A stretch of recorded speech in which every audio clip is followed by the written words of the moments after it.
Well, good morning, everyone. The Commission meets today to be briefed on the lessons learned from the experiences of two nuclear power plants that have transitioned to the risk-informed, performance-based approach to fire protection known as NFP 805.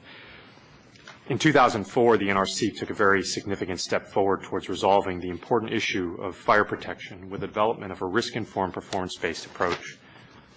Drawing on these risk insights, NFPA 805 allows licensees to undertake a comprehensive evaluation of their fire safety issues and utilize a broader range of measures to address vulnerabilities than under the agency's traditional prescriptive requirements.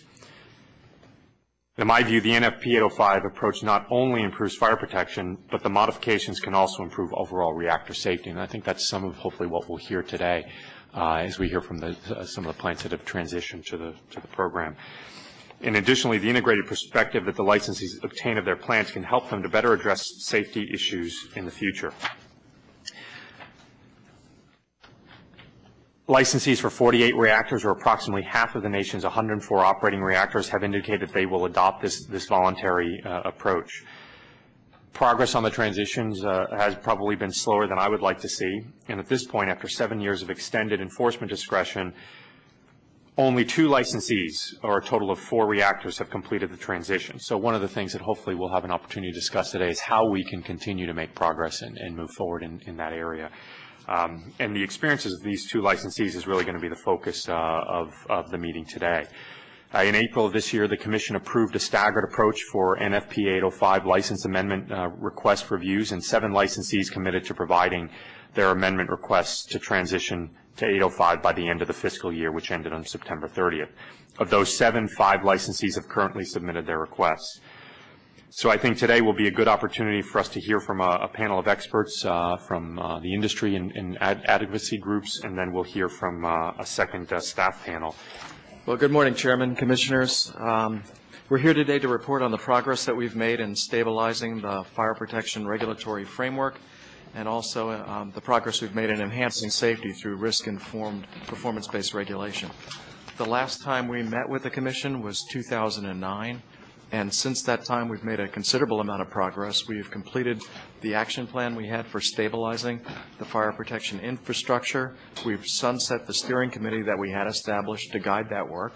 We've completed 2 pilot assessments for the transition event to NFPA 805, Harris and Oconee. And we've completed the first post-transition fire protection inspection at Harris. I'd like to introduce the staff that will be speaking today. On my immediate left is Jack Grobe, our Deputy Director of NRR, responsible for engineering. And to his left, Rebecca Neese, who is our Engineering Branch Chief from Region 2. And on my right is Donnie Harrison, our PRA Branch Chief. And to his right is Alex Klein, our Fire Protection Branch Chief. They'll all be speaking this morning. Let me turn it over to Jack. Thank you, Marty. Good morning. Whoops. Thank you, Marty. Good morning, Mr. Chairman and Commissioners. Today we're going to hear from the staff in NRR in Region 2 representing all the regions, on activities associated with the implementation of 10 CFR 5048C and NFPA 805.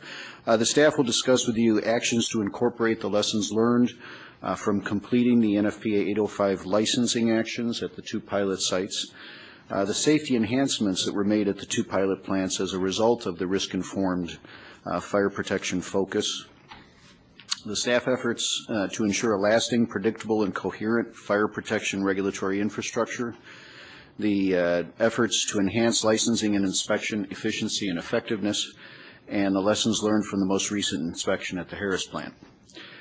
We realize that a licensee's commitment to transition to 805 involves considerable human and financial resources. That investment has resulted in considerable safety enhancements and establishment of a clear and coherent licensing basis at the 2 pilot facilities. We have every reason to believe that similar results will be achieved at other facilities transitioning to NFPA 805. I would now like to ask Alex to speak to the licensing process issues. Then Donnie will address the fire PRA enhancements, and Rebecca will discuss the post-805 transition inspection activities just completed at Harris. Alex? Thank you, Jack. Good morning, Chairman, Commissioners. Could I have slide 3, please?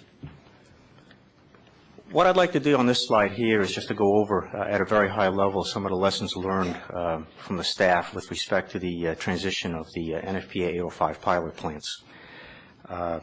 As you're very well aware, this was a multi-year effort on the part of the industry and the staff for transitioning these pilot plants.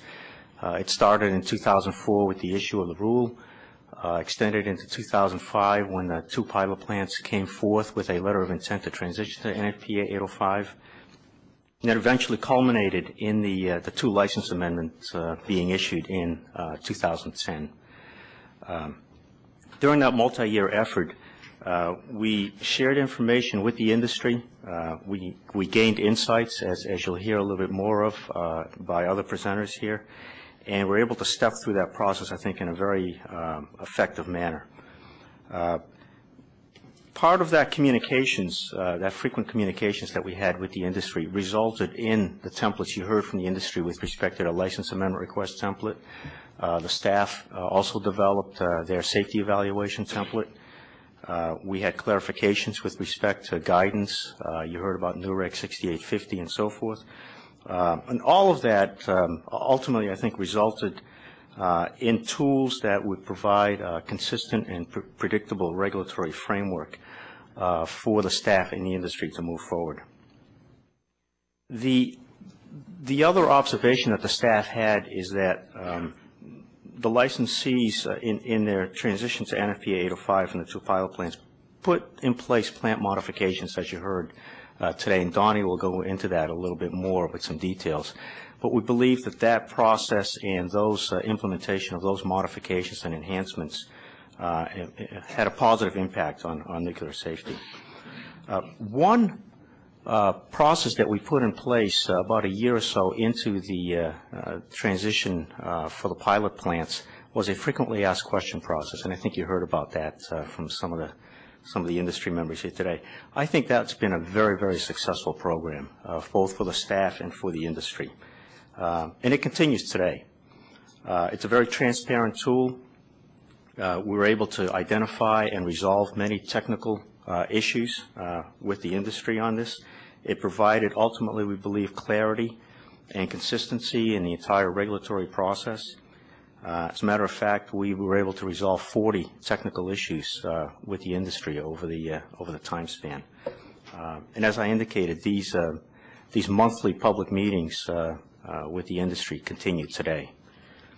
The other recognition that we had, and Jack alluded to it, is that the transition to NFPA 805 by the pilot plants and on the staff's part was very resource intensive. There were many multiple disciplines that needed to get involved in this. We had fire PRA analysts and experts, fire modeling experts, we had fire protection engineers, circuits analysis experts, and safe shutdown experts, all working together in an integrated manner.